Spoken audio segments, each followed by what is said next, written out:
Hi, I'm Annie Fitzsimmons. I'm your Washington REALTORS legal hotline lawyer. This is another fraud alert. Unfortunately, there is a new fraud scheme that is finding its way through the real estate industry.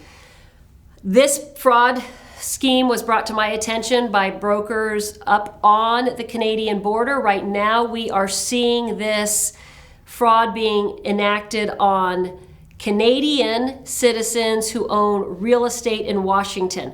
All of you need to be aware of it though, because if it's starting here, it could go anywhere. The focus of this scam is that the fraudster starts with foreign-owned real estate. So real estate is owned in Washington state by a seller, by an owner who is a non-US citizen and who lives outside of the country.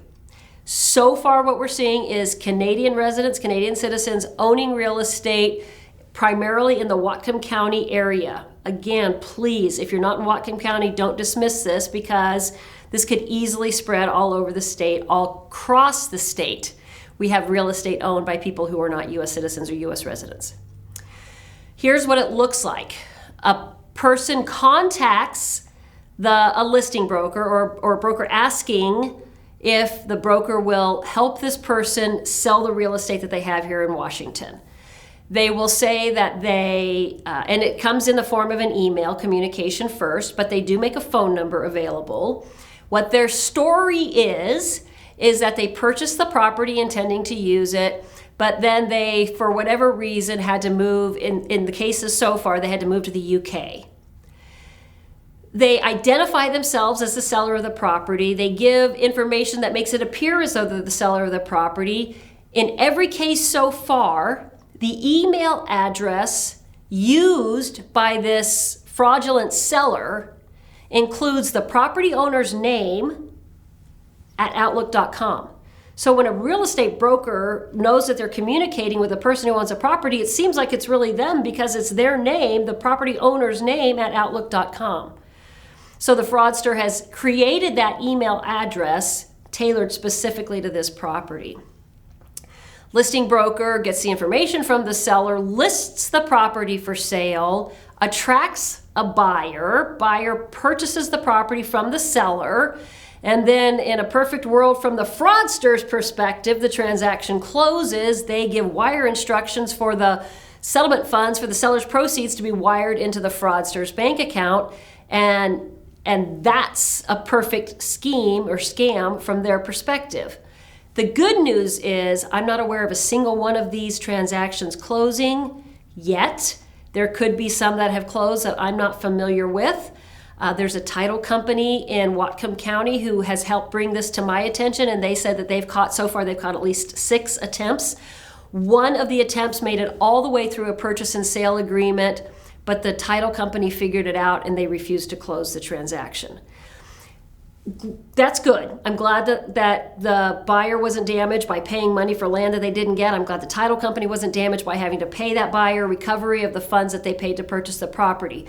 Nevertheless, there was a listing broker and a buyer broker and a buyer who spent a lot of time and resources trying to create a purchase and sale agreement around a seller who was actually a scam artist. So listing brokers, what can you do to make sure that you don't waste your time and create the potential for a very bad outcome for a buyer and a title company? How can you prevent that from happening? Listing brokers, when you get a transaction that looks anything at all like this, and maybe the scam artist quits using the Outlook.com approach, so don't limit it to only people who have used that email address. Anytime something like this seems suspicious,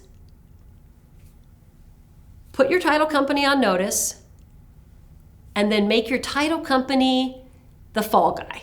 And what do I mean by that? I mean, the title company is not going to close a transaction, hopefully, unless they verify the seller's identity. So if you've got this seller who is a foreign seller, they say they're in the UK, you're having trouble, getting a real phone number for them or getting any kind of other information from them, you're just relying on the information that they gave you, their email address, their phone number, give it to the title company and tell this seller that the title company is going to be contacting them to get proof of identity. Put the burden on the title company and on the seller. Because if the seller is really the seller, they're going to have all of the information they need to prove their identity at the ready, and they will be willing to do that. But if the seller is a scam artist, then they're going to push back. And they're going to say, no, I don't want to give that information, or whatever. I don't know what they're going to say. But the title company is not going to be satisfied with the answers they get. Do that up front. Don't wait until you got a purchase and sale agreement. Do that as soon as you're asked to list the property. Again, create the relationship with the title company so that you can go to them to get support.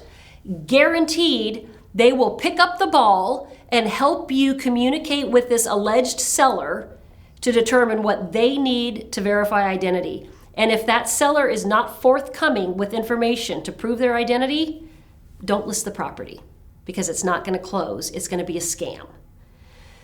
If you have questions about this or any other topic, send an email to me, legalhotline@warealtor.org. Thank you for being a Washington REALTORS member.